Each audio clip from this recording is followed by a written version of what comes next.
There is something deeply wrong about a miniature version of your home. A perfect, tiny replica, your furniture, your walls, your rooms, all sealed inside a glass box, sitting on a shelf, watching you live your life.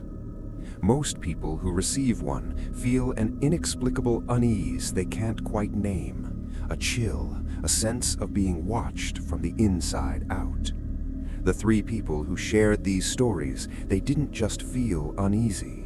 They learned the hard way that some dollhouses are more than they appear.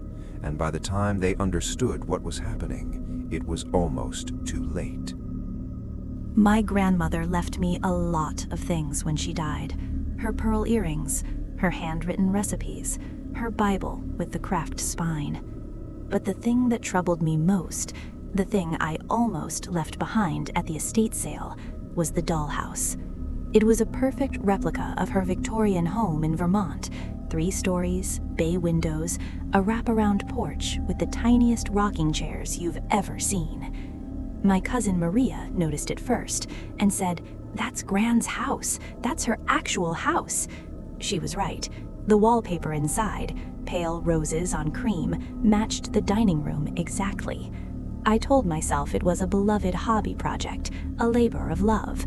I packed it into my car and drove 6 hours back to my apartment in Boston. The first night, I set it up on my dining room table and went to bed. I woke up at 2 a.m. to use the bathroom, and as I passed through the hallway, I glanced at the dollhouse.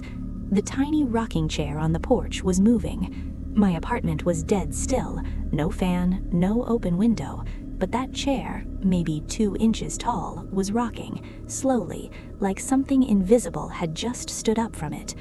I stood there in the dark hallway for what felt like 10 minutes, my heart hammering, watching it slow down and stop.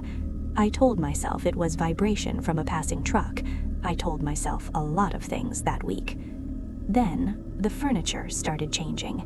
Not drastically, just subtly. The tiny bed in the master bedroom, which had been neatly made when I unpacked it, was now rumpled, the sheets pushed back, as if someone had just gotten out of it. The small kitchen table, which had 4 chairs, now had only 3. The 4th was pushed back against the wall, facing the corner. I thought maybe I'd bumped it.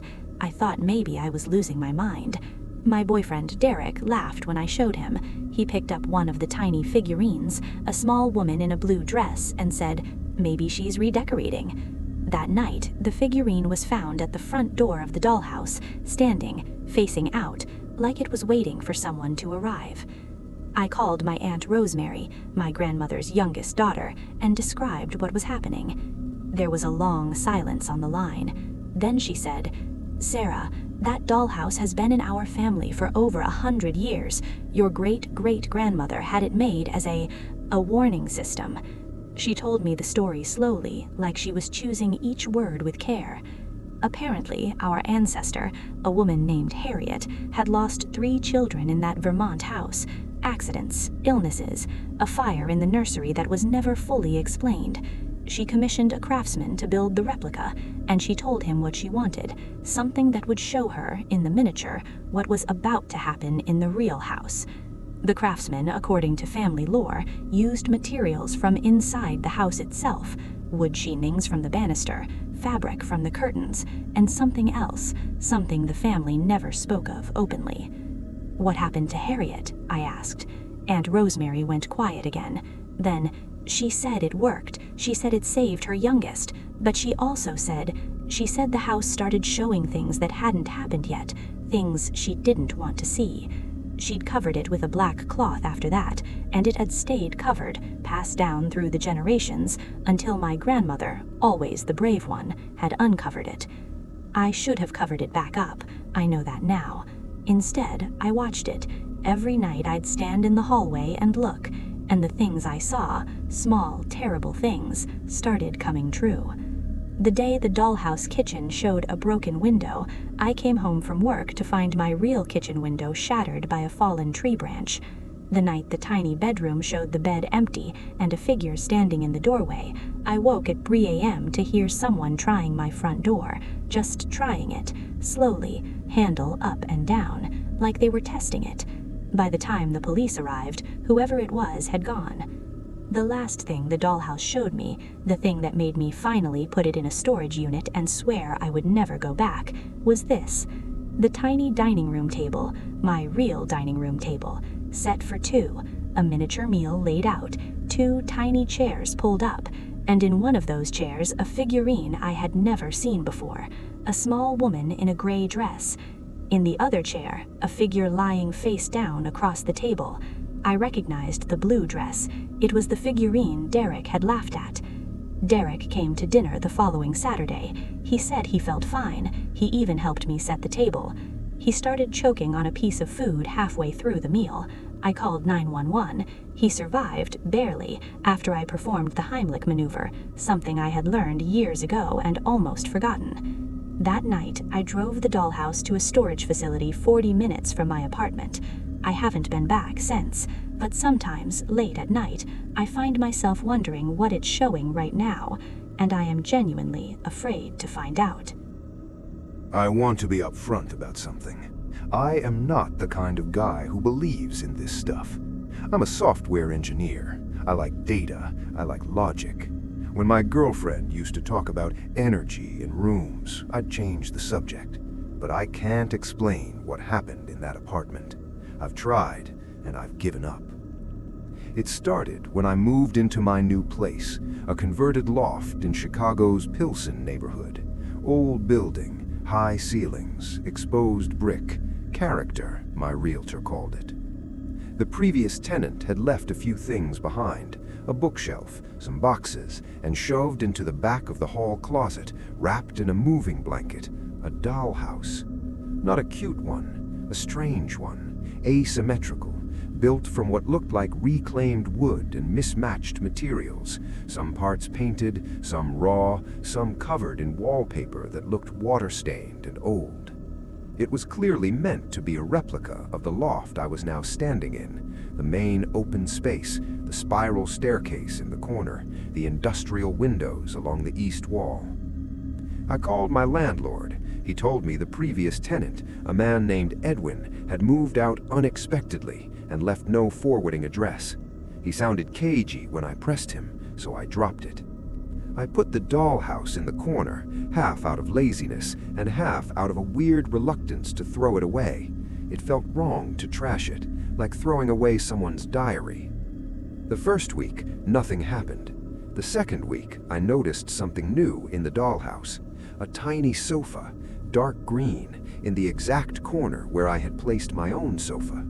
I had not put that sofa there when I moved in. I was certain of it. I'd spent 10 minutes arranging that corner, and the dollhouse had been empty when I first found it. But there it was, a perfect, tiny replica of my couch, right where my couch was. I told myself I'd missed it. I told myself it had always been there. Then, 3 days later, a tiny bookshelf appeared against the east wall of the dollhouse. Mine was against the east wall of the loft. Then a small figure, male, dark-skinned, sitting at a tiny desk in the northwest corner. My desk was in the northwest corner. Something cold moved through me when I understood what was happening. The dollhouse wasn't a replica of the apartment. It was being updated in real time to match my apartment, my life. I set up a camera, pointed it at the dollhouse, motion activated, and went to sleep. Nothing on night 1. Nothing on night 2. On night 3, the camera captured 17 minutes of footage beginning at 3:40 a.m. I watched it with my coffee the next morning, and I nearly dropped the mug. In the footage, grainy but clear enough, something moves near the dollhouse. Not a person, not exactly. A shape, low to the ground, moving with a strange, deliberate slowness. It approaches the dollhouse, does something to the interior I can't make out, and then, and this is the part that still makes my skin crawl, it turns. It turns toward the camera and sits there, facing the camera, for 11 of the 17 minutes. Then it's gone. The footage ends. The room is empty, and in the dollhouse, a new object has appeared. A tiny camera on a tiny tripod, pointing at the dollhouse. I called my friend Devin, who does paranormal investigations as a hobby. I know, and he came over within an hour. He looked at the dollhouse for a long time. He looked at the footage. He looked at me. "Marcus," he said, "this thing isn't showing you what your apartment looks like. It's showing you what the apartment wants to look like." I asked what that meant. He pointed at the small figure sitting at the tiny desk. "That's you, right now, right where you are, but look at the windows." I looked. The tiny industrial windows on the east wall of the dollhouse. They had been open when I'd first noticed the updated furniture. Now they were shuttered, sealed, with what looked like tiny boards nailed across them. I walked to my real windows. The locks, I noticed, had been turned, every one of them, from the inside. I live alone. We left the apartment that night. Devin found a historical record of the building, an old newspaper clipping from 1987. A man named Edward Marsh had died in that loft under unexplained circumstances. The windows were found sealed from the inside, no sign of forced entry or exit. I moved out within a week. The landlord kept my security deposit. I left the dollhouse behind. But before I left, I did one last thing. I looked at the tiny figure at the tiny desk, my figure, and I moved it to the door of the dollhouse. The next morning, before we cleared out, I checked. The figure had been moved back to the desk facing the sealed windows. I did not sleep for 3 days after that. My son, Theo, was 6 when he started building the dollhouse. He called it the project. He would sit at the kitchen table with cardboard and craft sticks and tape and work on it for hours, humming to himself, completely absorbed. I thought it was adorable. I thought it was creative. I thought it was normal. I was wrong on all 3 counts. The structure grew over weeks. He'd ask me to buy specific materials, balsa wood, a particular shade of gray paint, squares of fabric he described in detail. I indulged him. He was a quiet child, and this was the most passionate I'd seen him about anything. By November, the dollhouse was roughly 3 feet wide and 2 feet tall, a close replica, disturbingly close, of our home in Portland, Oregon. I recognized the staircase, the kitchen island, the bay window in the living room. But there was one room I didn't recognize. In the back of the dollhouse, on the ground floor, there was a room with no equivalent in our real home. Small, low-ceilinged, walls painted a deep, dark red. I asked Theo what room that was. He looked up from his glue gun with total calm and said, "That's where she lives." I asked who she was. He thought about it for a moment, tilted his head, and said, "She says her name is different, but I call her the Hollow Lady." I want you to understand that Theo is not a dramatic child. He doesn't play act, he doesn't exaggerate. He's the kind of kid who corrects you when you get a fact wrong and once cried because a library book was overdue. So when he said it with that casual, matter-of-fact certainty, the Hollow Lady, something ice cold moved through me. I asked where the Hollow Lady stayed. He pointed to a spot in our actual kitchen, not the dollhouse, our real kitchen, the corner behind the refrigerator. She fits behind there because she can get small. That night, after Theo was in bed, I pulled the refrigerator away from the wall. The wall behind it was normal, smooth drywall, dust. But scratched into the drywall, near the baseboard, were long vertical marks, even, spaced like fingers, like something had been pressing against the wall from behind it, from inside it. I moved the refrigerator back. I didn't sleep. Over the next few weeks, I started noticing things. Objects missing, a kitchen knife returned to the wrong drawer, the bathroom mirror angled slightly differently each morning, and always Theo at his table, adding to the dollhouse, updating it, placing tiny figures that I slowly realized were meant to be us, me, him, his little sister. And always, in the dark red room at the back, a figure I didn't make and didn't buy. A small, thin, pale figure with no face. Just a smooth oval where the face should be. I asked Theo where it came from. He shrugged. She made herself. I brought in my friend Yuki, who I trusted, who had a background in cultural anthropology and a healthy respect for things she couldn't explain. She took one look at the dollhouse and the faceless figure and said quietly, Elena, this is a threshold object.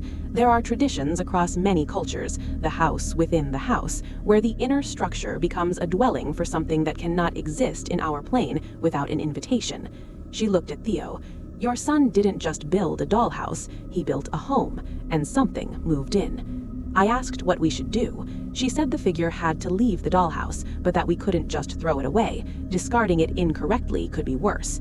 She walked me through a process I won't detail here. It involved dismantling parts of the dollhouse, separating each room, and removing the dark red room entirely. When I lifted the dark red room from the structure, carefully, the way you'd remove a diseased part from a body, the faceless figure fell out. It landed on the kitchen floor, and for one horrible second, it was warm in my hand. Theo watched the whole process with a strange expression, not distressed, not frightened, just resigned, like saying goodbye to a neighbor who was moving away.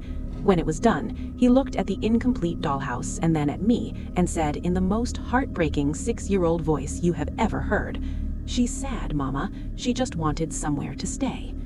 The scratches behind the refrigerator are still there. I've never painted over them. Theo doesn't build anymore. Not dollhouses, not anything. He's 10 now. Sometimes I catch him staring at that corner of the kitchen, behind the refrigerator, with an expression I can't quite read.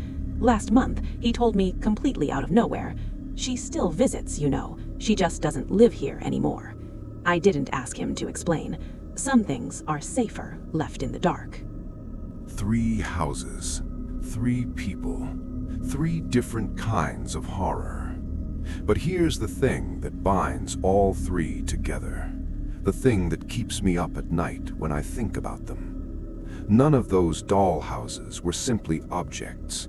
They were doors, carefully constructed, lovingly detailed, impossibly specific little doors.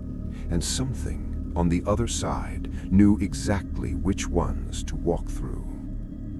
If you have ever felt uneasy around a miniature, if you have ever found a dollhouse in a place it shouldn't be, or received one you didn't ask for, look closer.